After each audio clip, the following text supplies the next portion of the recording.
Hey, everybody, and welcome to the Katie Weaver Show. This is Katie. I'm your host, and I'm so happy to be here.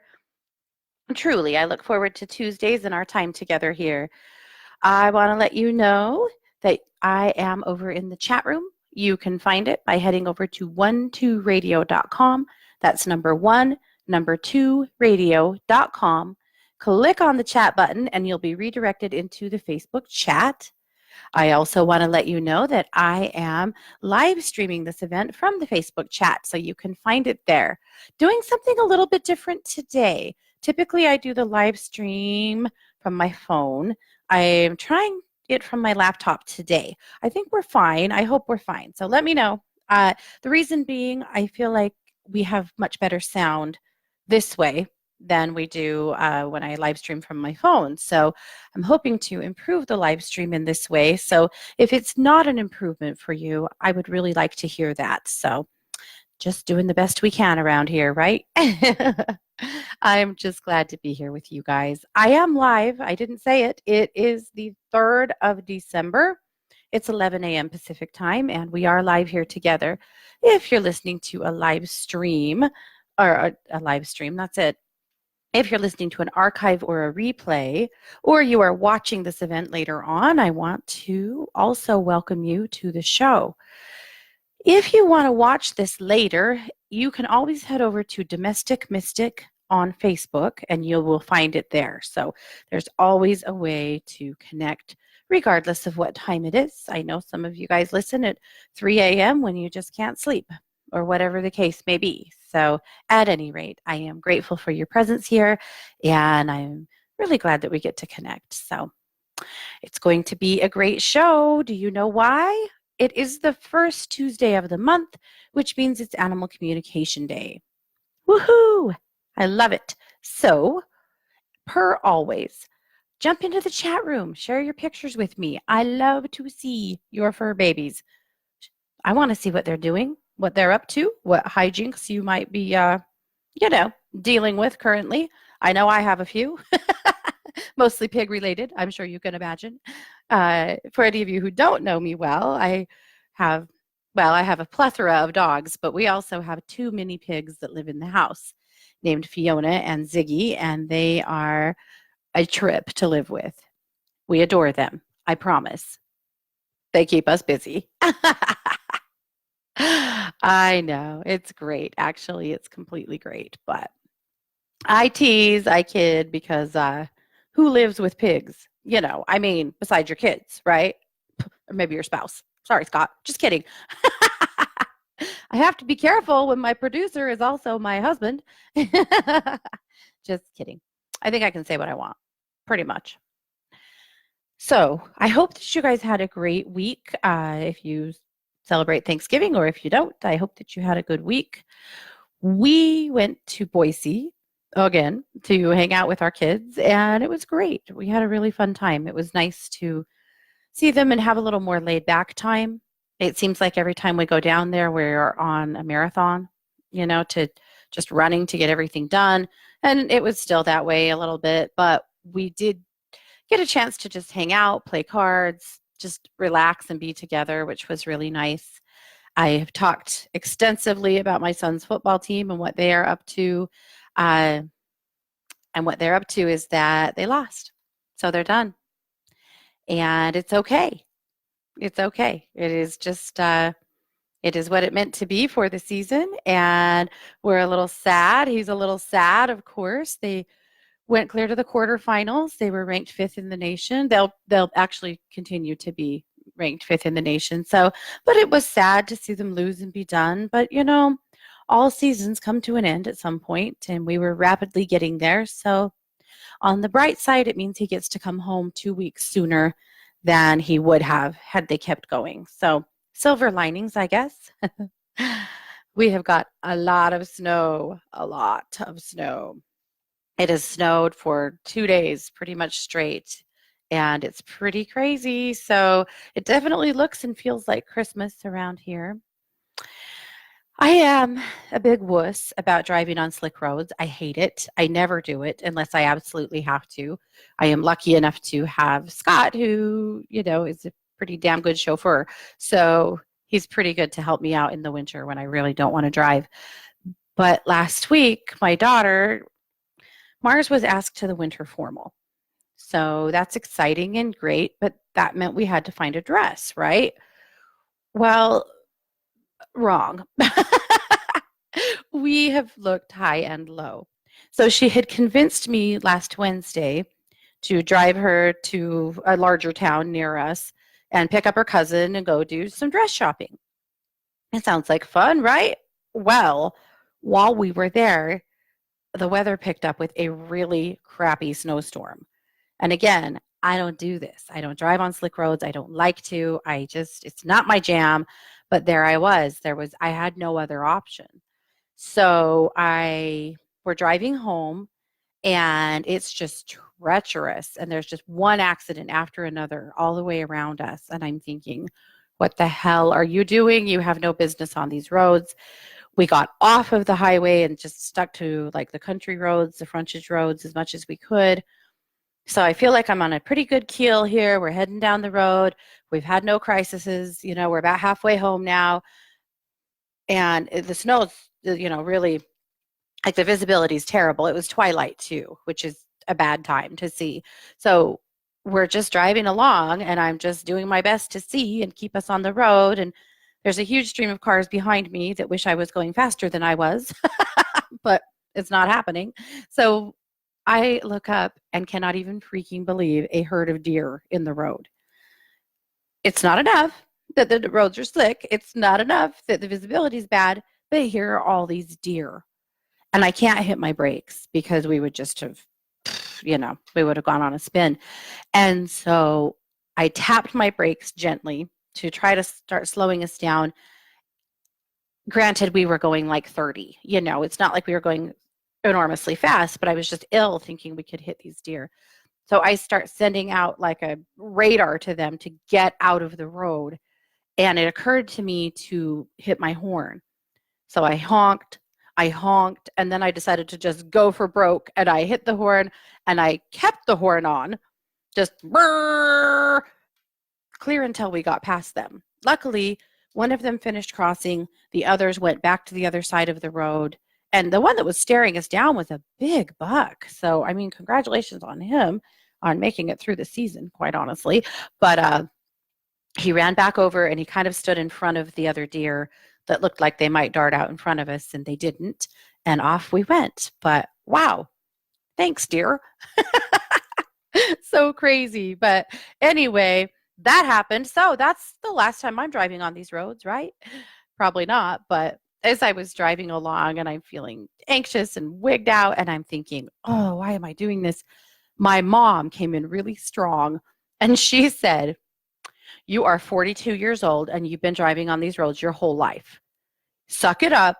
You know what to do. Enough. And I was like, oh, ooh, I just got smacked down by my mom in heaven. But it's exactly what I needed to hear. And I realized driving like this without confidence is worse, right? It's worse because that's when you might do something stupid. So I went, she's right. And I'm more capable than I'm giving myself credit for. And I need to knock it off, quit being so freaked out, quit lamenting why I'm out here, and just drive the car and knock it off. And I did. And we got home safely and it was fine. And it's all good. But it made me laugh that she, even in death, grabbed me by the shoulders and gave me the talking to I clearly needed. So it's just how it is, right? Well, I'm seeing some posts in the chat, so we'll definitely get to those. My topic today is to talk about your animals in regards to the holidays, because the holidays can actually be a very dangerous time for our fur babies for various reasons.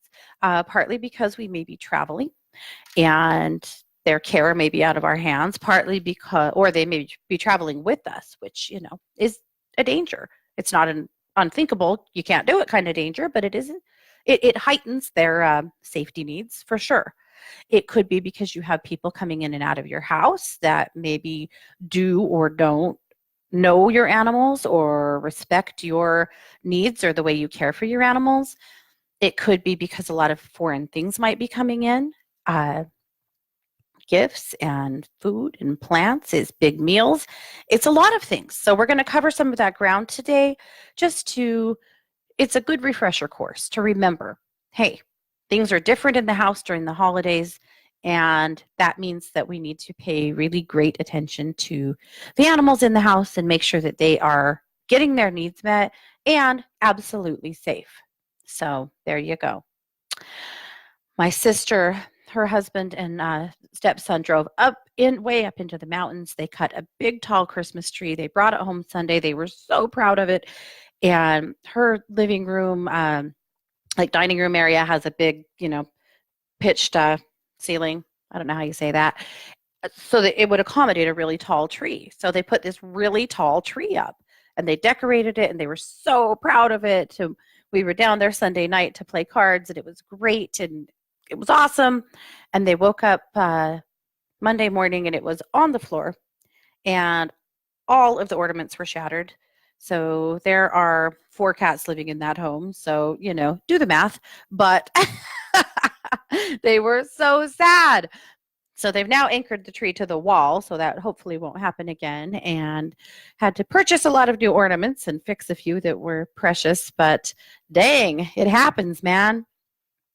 Happens to the best of us, I guess. Darn it. So I will tell you this. Our Christmas tree has to go in a big pen, a big baby gate thing. It's called a hex pen. It's actually for animals that you put your animals into, like you put your dogs in when you go camping and stuff, so that they have like a little place to be, right?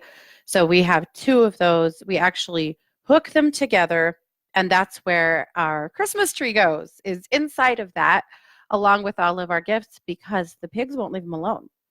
The pigs will chew on the tree. I am convinced they will try to electrocute themselves on the bulbs and the wires and things, and they chew up the presents. So we learned last year that everything has to just be completely away from them.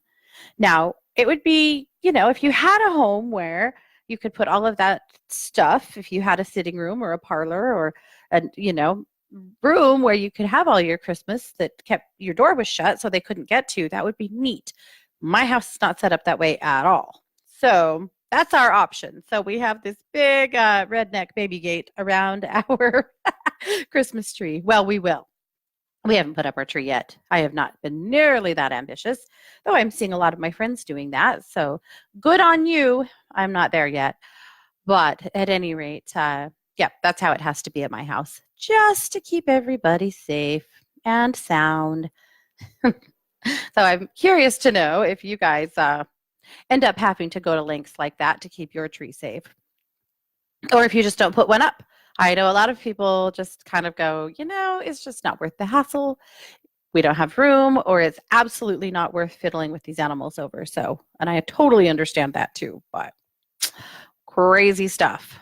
Well, let's take a look at Luminous. Luminous, of course, is the magazine that I publish with my contributors right over here at one2listen.com. And I'm going to put a link in the chat room, but you can also find it over on my website at katie-weaver.com under the magazine tab. So let's take a little look. There's a few things I wanted to show you. Loved this cover. That is one of those frozen bubbles.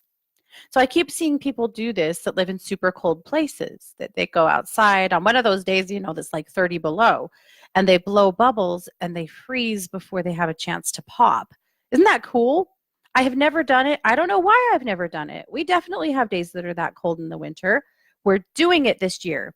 By God, it's happening. I'll let you know. But this one's not mine, but it is gorgeous. I absolutely love the cover this week. So I did call the magazine this week What a Wonderful World edition, because I've been trying really hard to focus my attention on more good than bad. It is so easy for me, and I know some of you will resonate with this, it's so easy for me to get way too swept up in things that don't bring me joy. And I have to take a pause sometimes and recognize You know what? Maybe too much politics is making me miserable. Maybe too much focus on, you know, things that are miserable. Maybe I had to silence the local news completely on social media because it makes me miserable. Why? You know, I agree that we need to know what's happening in our communities and in our world. I'm not saying that at all. And I do pay some attention, but just all of the everything, it's too much for me. And you know what's more too much to me? I cannot stop myself from reading the comments on any news story, which is the dumbest decision on the planet. Because if you have read a few, which you probably have, you know that that is where the most angry and hateful people gather to say horrible things. At least our local news is. So I've really tried this while to shift my focus more to good news stories, more to happy things, more to more uplifting things, because it is a wonderful world. It is an incredible world that we live in. And the more we focus on that, and the more we build that, the better we are. You need change in this world, fight for change. You don't like what's happening? Absolutely speak up. But don't forget that focusing on the best of us, on the best of all of us, is a really powerful way to continue to get what we want. So that's been my focus for the last while. I've really needed it. So, what a wonderful world. My musings this week is all about my topic today, so we'll get to that. Spoiler alert. Kai brings us the animal guidance for December, and it is the otter.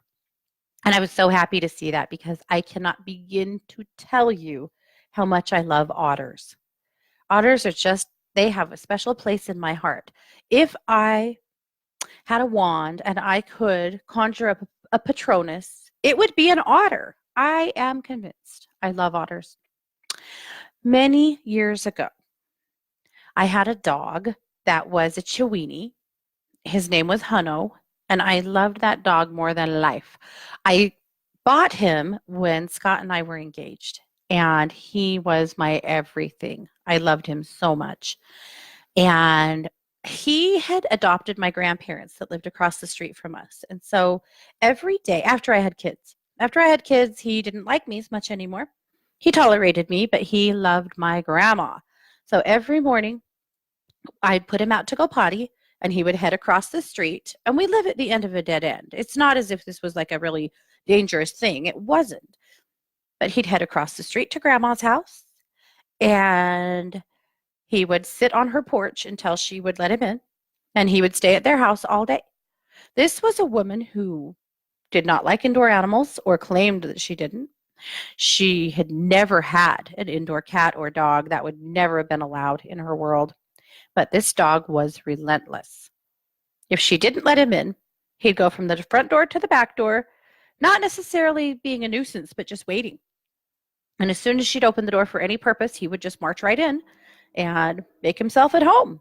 So he was kind of their dog and mine for a few years. But one fateful day, he was outside leaving their house and coming back to mine, and he darted out in front of a car that was, that was on the road, and he was hit. And we did do the emergency vet route, and we tried to save him, and he just had a lot of internal injuries, and he died, and it was heartbreaking. The person who hit him was probably the most devastated of all. An artist by the name of Leon Parson. And Leon Parson, he's quite famous in the religious world. He and his father, their renderings of the Christ are really famous. But anyway, he does a lot of wildlife. Well, he came down to my house a few days after it happened with a print of one of his pieces that is otters. It's two otters. It is so special. The title of the print or the painting is Michel Mabel, and it is something that's precious to me. And Scott had it matted and framed, and it hangs in my bedroom. And that's my special. He signed it, of course. It's a signed Leon Parson, which to you guys probably doesn't mean anything. In my community, that's a big deal. But he's a big name around the Mormon communities. So Anyway, so I have my Leon Parson, my otters, and they remind me of fun. Otters, I think, are an excellent reminder of play and of fun. But anyway, so I was so happy that Kai brought otters out for December because that's a great reminder to us. But her take on otters was a little different from mine, and I absolutely loved the way she expanded my vision of or my take of otters. So I hope that you read her article and connect with the otter as well because, well, they are precious. That's why. So thank you for that, Kai. My tip this week is a little postcard that I think is a good reminder sometimes. I think sometimes we go through life watching good things happen to other people and not expecting enough for ourselves. I was talking to my daughter on the phone yesterday. She has discovered that she's only one of two aides employed at the facility that she works at. Everyone else that works there is employed through a nursing service who provides staff. And she discovered that those aides that are employed through the nursing service, there's actually several in the town she lives in, are making anywhere from $5 to $7 an hour more than she is. And she has more experience actually than quite a few of them.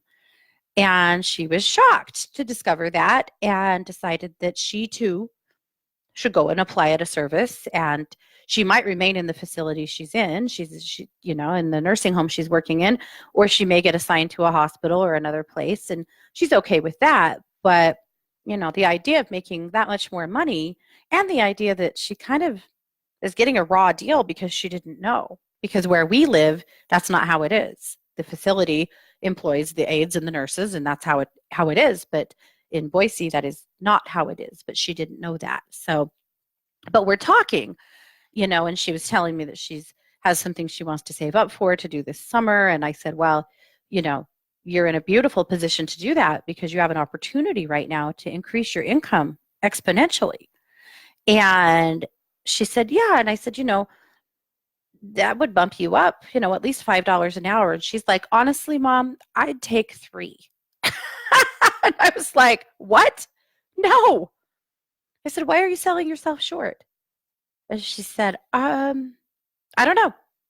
I don't know. I guess I just don't want to ask for too much. And I said, well, Matt, the worst they can do is tell you no, right? I said, but why would you settle for less than others are making? Why would you settle for less than you're worth, less than what they're willing to pay?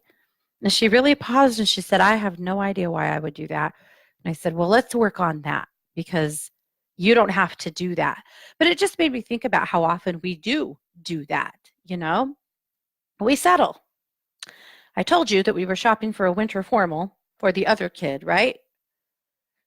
Well, throughout the course of our weekend, that daughter tried on no less than 30 dresses before she found what she wanted.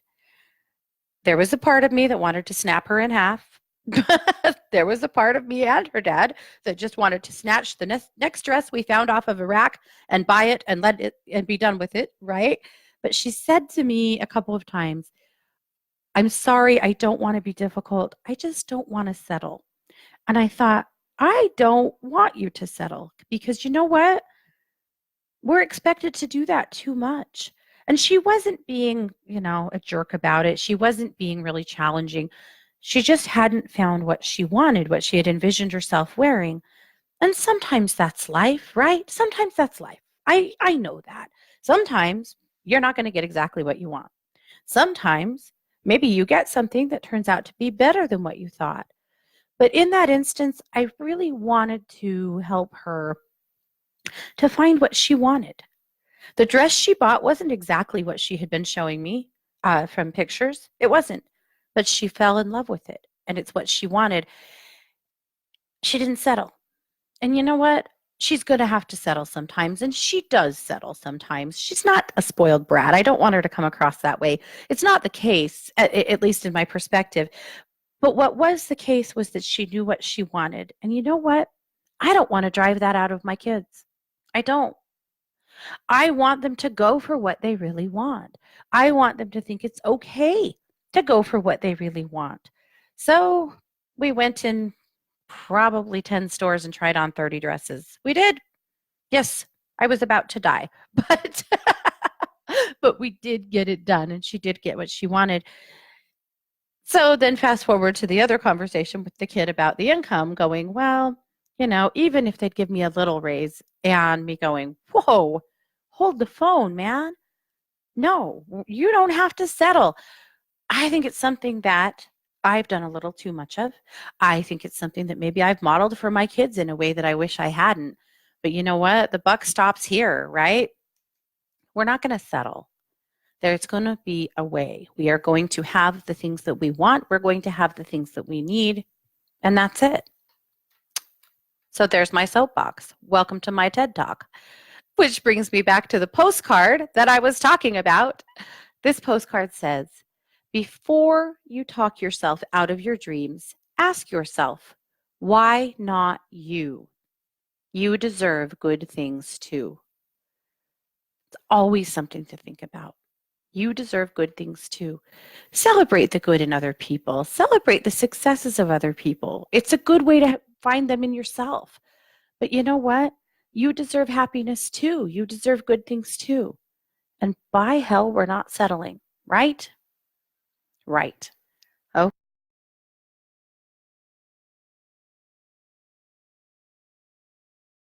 Jenny wrote an article called The Gift of Self-Compassion during the holidays that I loved, something I think is very important to us for us to remember this time of year.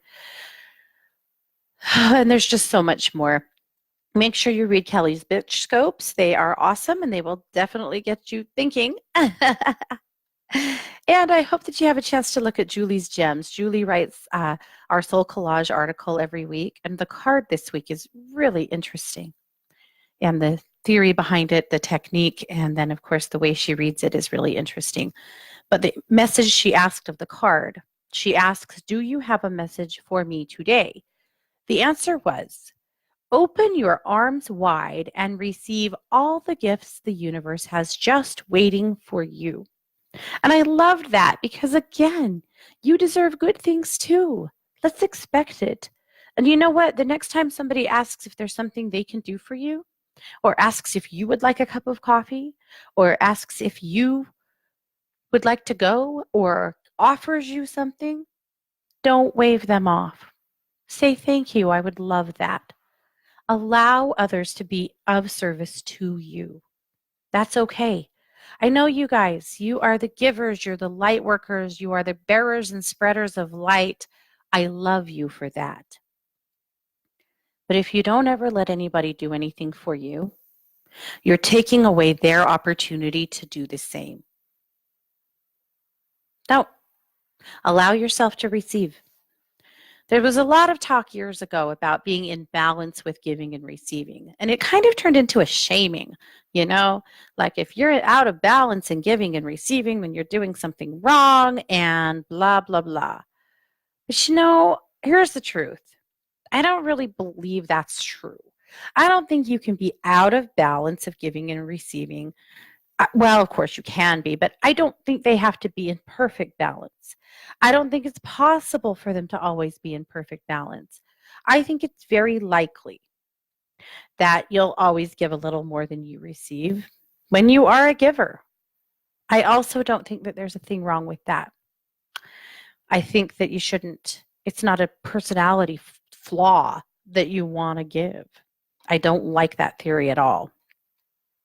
But so I don't want to put that shame on you. However, I do think that it's possible for you to find some balance within that. So there you go. All righty. Well, I wanted to do some drumming today for us because I think everybody could use a little clearing after the weekend. And I like drumming for that because it's a great way to be able to just let it all go, right? So I have brought my drum.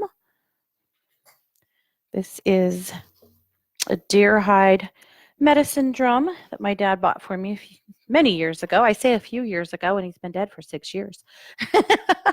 It feels like a few years ago, you know.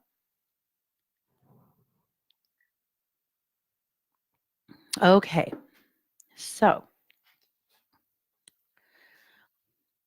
here's how this works. I'm going to drum.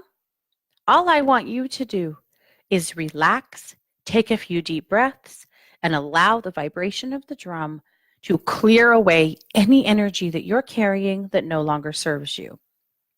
Easy enough, right? That's all you have to do. So take a few deep breaths, stay with me here. I'm going to tell you a couple of things about the drum. The first is that after a moment of drumming, if you can really sit with the frequency of it and the sound, some people hear some things coming from the drum. You might hear what sounds like chanting, talking, singing, or other noises.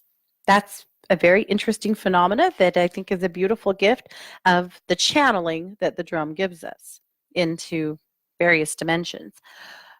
The other thing about the drum is that sometimes when we start drumming, you may feel like you want to flee. You might suddenly feel like you want to get up and run away. That's normal too, actually. If you jump up and flee or turn off the sound, that's fine. No judgment here. However, if you can stay with me, if you can breathe through it, you just might discover that the frequency of the drum changes for you and you're able to ground and settle into it. So it's up to you. You do you, but I want you to know that. All right, so here we go. So again, holding space for the frequency of the drum to just clear away anything you're carrying that no longer serves you. That's all.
Whew. Okay. That feels amazing. That's what I needed. I noticed yesterday that I felt very grouchy and out of sorts. And I talked to several clients that said, I don't know what the hell is wrong with me, but I am ornery and out of sorts. And I noticed that my kids were ornery and out of sorts. And I went, it's collective. We're ornery and out of sorts. So I knew that today we should drum because a lot of times that helps to clear away and remove anything you're carrying that isn't really serving you anymore. And obviously, that is what we needed to do. So Very good, and thank you for accommodating me in that. Okay. All righty. So, all right, just jumping into the chat room here. So, here's the deal. Yeah. Amy said, I like to receive. Although I give, and that feels good too, I also receive tenfold when I do give. It's awesome. Amy, that's a really healthy attitude to have. I honor that a lot.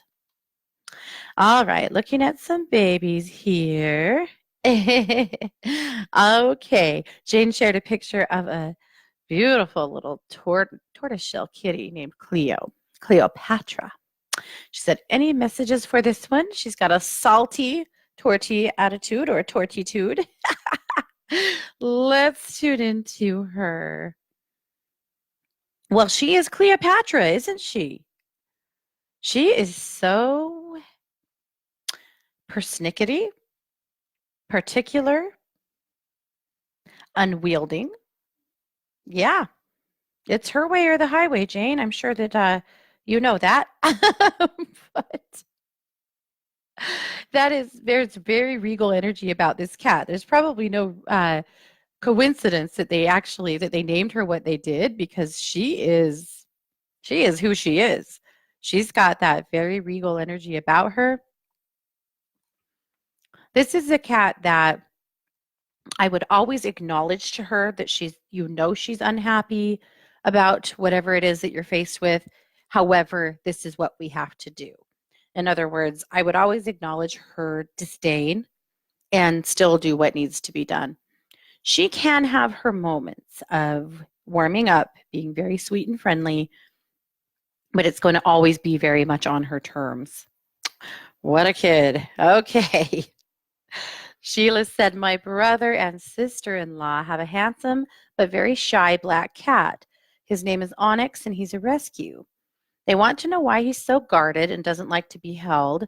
They think it's because of past trauma. They love him very much. What can he share with us about what he needs? Let me see if I can tune into him through you, Sheila.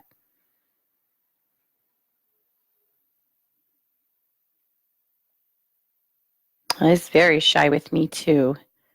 Let me see if I can help him see me as a friend.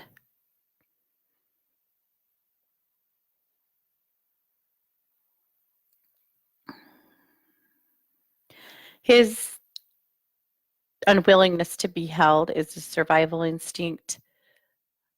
Yeah, he's protecting himself. It's a survival thing. So I'm just reminding him that, the humans in his world at this point adore him and only want him to be safe and okay. He knows, but he shows me sheer panic in somebody like trying to hold him, put their arms around him. Sheer panic. So he may never get out through that. I hope he does. I'm showing him, that all they want to do is show him affection and that's how people show affection. Uh, but it's something very primal in him kicks in when people try to hold him. That might change, Sheila. I don't know that it will. That it's just a part of who he is. This cat is not far from being feral in his bloodline. And because of that, I feel like some of what we are seeing from him, some of what he does is survival because it's in his bloodline, seriously. So, like I'm guessing that his mother was probably feral, that's how close to his genetics we are in this feral cat behavior. So some of this survival stuff, the shyness could be a part of that too. That's a part of his genetic makeup. But he will continue to warm, I think, and continue to, he wants to be there. He does love and appreciate them. He's showing me that they feed him and that they respect him. And so there's a beautiful relationship here between them, but that's why. So what they can do is just continue to give him every reason to trust them because that's really what they're building. And I think they're doing a good job with it.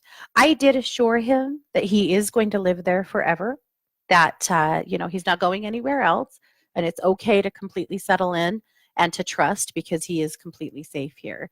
And I actually felt like he already knew that. I don't think I was giving him new information. This is just who he is. So, but on that note, I do want them to know that he does love them and he does want to be here. So, not to take his rejection as a rejection, right? He's not trying to reject their affection. This is just who he is. Okay.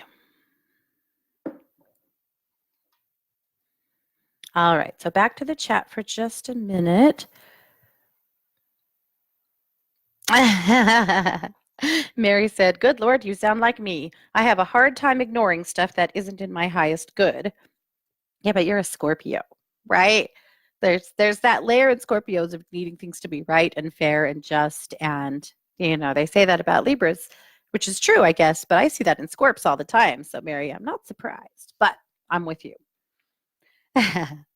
She said, "Yeah, otters like to have fun. No surprise there." Yep.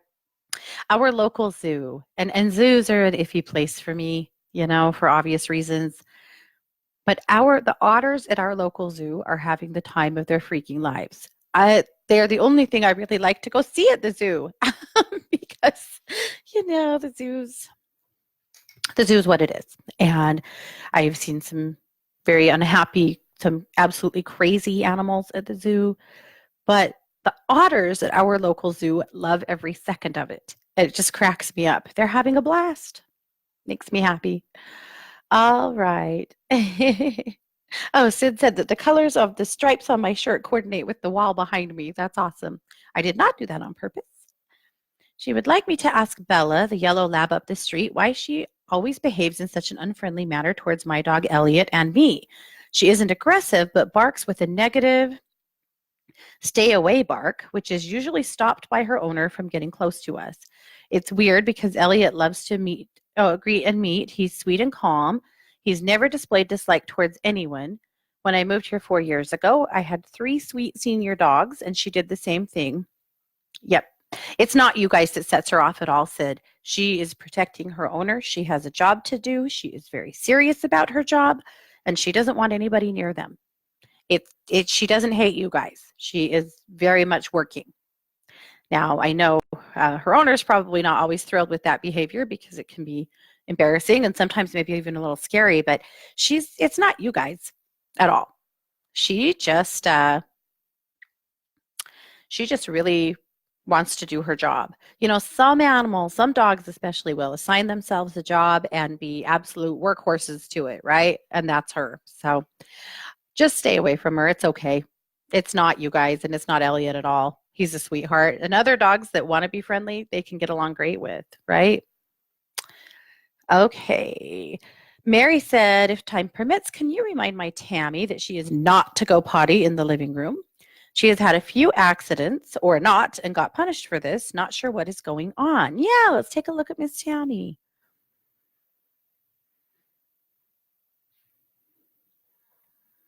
You're right. They weren't or not, Mary.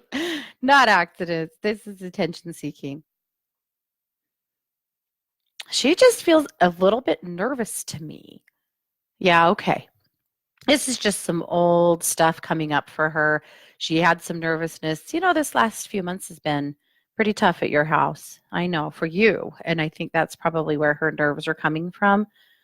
So I'm assuring her yet again, yes, this is your forever home.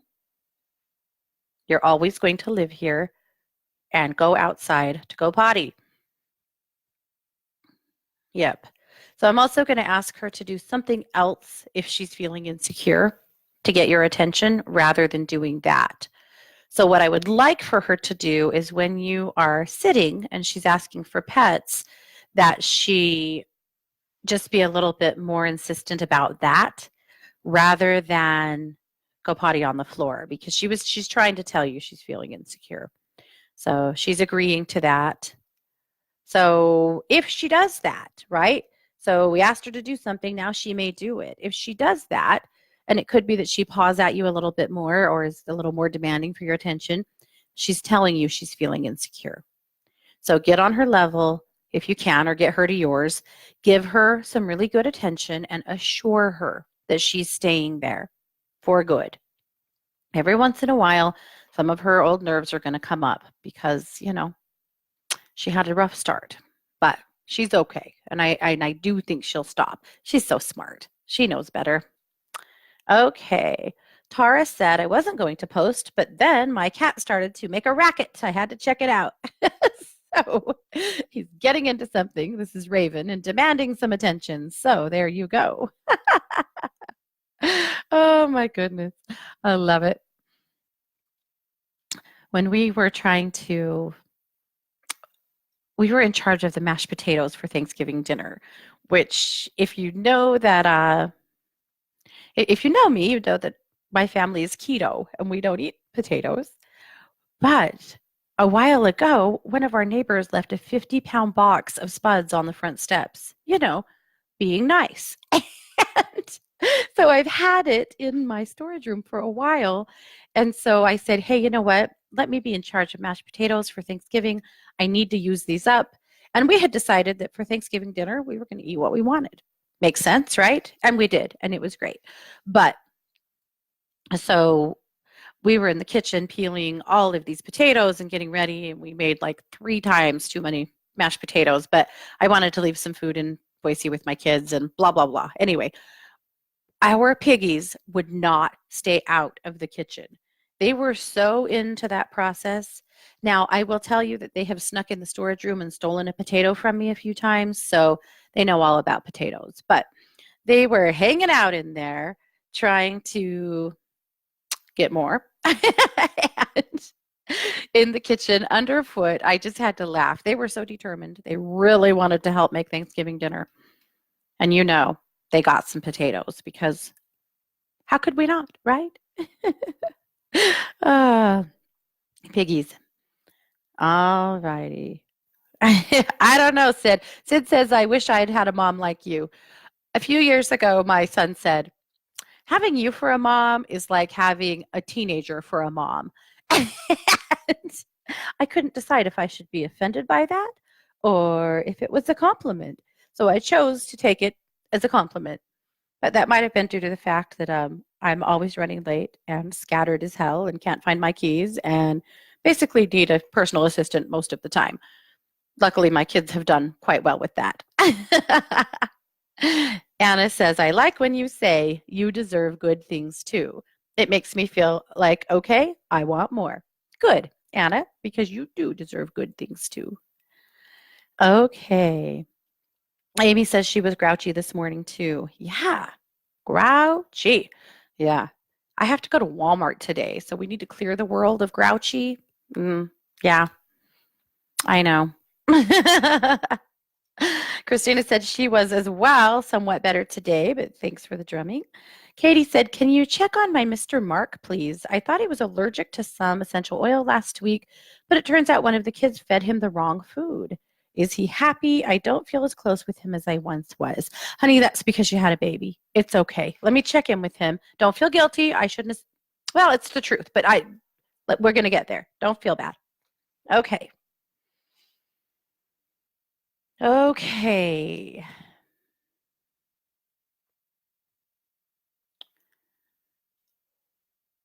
He's okay. Yeah, he definitely had some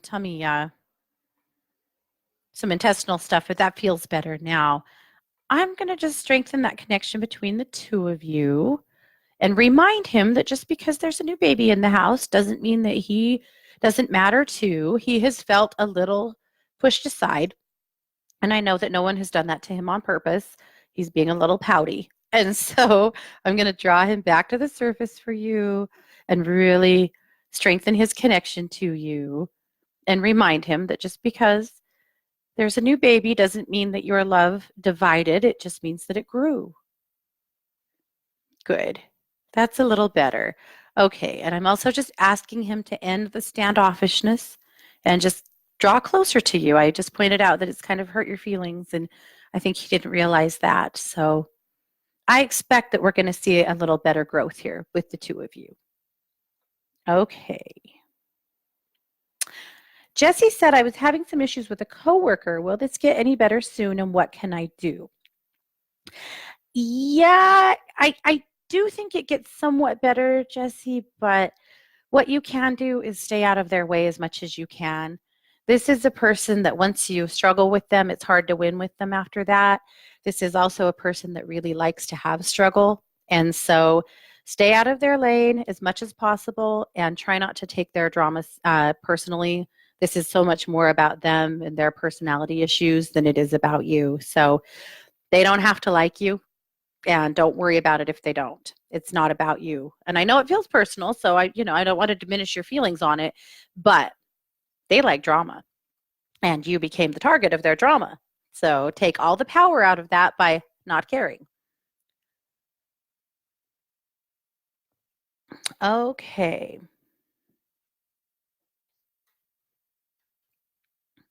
All righty. Well, I want to get to our topic here real quick before we're done. So I had I did post an article in Luminous, as I said, so you can find it there as well.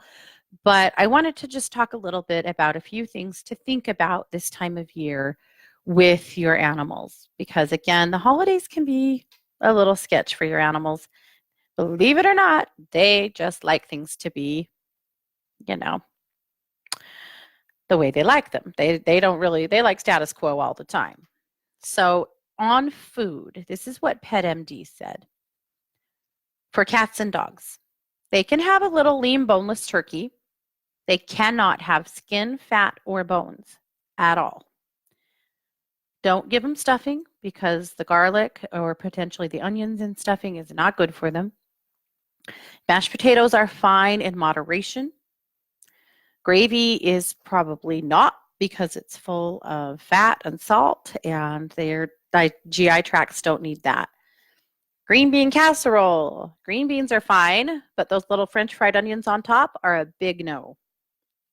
Pumpkin pie is a big no because of all the sugar. However, dogs love canned pumpkin, and it's really good for them. In fact, dogs that have tummy issues, a lot of times canned pumpkin is called for. So you can give them a little canned pumpkin. Just don't give them pumpkin pie. Obvious no's. Alcohol, chocolate, and raisins. We know these are all bad for dogs. Cats probably won't get into them anyway, but you wouldn't give them to your cats either, right? Okay. If you have animals that have chronic stomach issues, have GI issues, just don't do it, right? Stick with their regular food. Maybe give them a new toy instead. Some things to think about if you're hosting holiday stuff. Make sure that food is covered and put away. Make sure that there's no access, so your dog can get the turkey carcass on the floor and make themselves sick with it, things like that, because they're going to get into stuff if they can, especially if you have a house full of people and you have chaos going on. That's a great time for them to capitalize on that, right? Keep an eye on the trash. Lots and lots and lots of animals end up in trouble because they got into the trash and got into something that made them sick. So keep an eye on the trash. Keep an eye on your guests. They might not understand what the rules are about feeding your animals. They might not understand that in this house, we don't leave, like last year at my house, we were having a family gathering, and I walked down to our second level and discovered an entire package of cigarettes chewed up on the floor. Why? Because one of our pigs stole my sister-in-law's cigarettes out of her coat pocket. Well, she would have never thought to not have her cigarettes in a spot. I mean, she didn't hand them to them. They stole them out of her pocket, right? It wasn't her fault. And everybody was fine. But actually, tobacco can be very toxic to animals. It can kill them. These pigs, as you know, they survived the Tide Pod Challenge last year. So they seem to have guts of steel. But again, your guests may not think about the same safety things that you would for your animals. So make sure that you're paying attention. And don't hesitate to say, oh, we don't feed her those things. Please don't feed her. That's okay. You're not being rude. It's your house, right? So make sure that your guests understand. If the doors are supposed to be kept shut so that nobody runs out the front door, you need to say it. Make sure that people understand what your house rules are. We talked about holiday decorations. Make sure that you have things secured and put in a place where nobody can get hurt with them. Poinsettias and mistletoe are toxic. Now, there was a rumor for years that poinsettia would kill a cat. They'd have to eat a lot of it to kill them. However, it can make them sick. If you have cats, you might opt for no poinsettia. Or if you do, make sure it's in a spot where they can't get to it to chew on it. And mistletoe can be poisonous to everybody, so be very careful with it. Most mistletoe you buy now is just the leaves and it has plastic berries on it. There's a reason for that. The berries are very toxic, but be careful with all of the holiday plants. And if you are traveling, you may consider a little animal communication session with somebody like me or someone else that does animal communication to make sure that they know what's going to happen. It can be really scary for them. Make sure they know who's going to take care of them, or if they're being kenneled, make sure they know that you're coming back. Make sure that you know how to check in with them partway through the trip to make sure they're okay. Just don't forget, right? You have fun, you have excitement, you have things that are going on. You are their whole world. So make sure that they're very aware of what's happening and what the accommodations are going to be. So that is it. We have definitely talked down to the end of the show. Thank you guys so much for being here. Don't forget Sunday mornings at 10 a.m. Pacific time. No, 9 a.m. Pacific time. I am doing Unchurched Church for the Rest of Us over on my Facebook page, live streaming. I would love for you to be there for 20 minutes of spiritual upliftment together. Thanks for being here, guys. You've been listening to 1-2 Radio, where we are changing the way you listen to the world.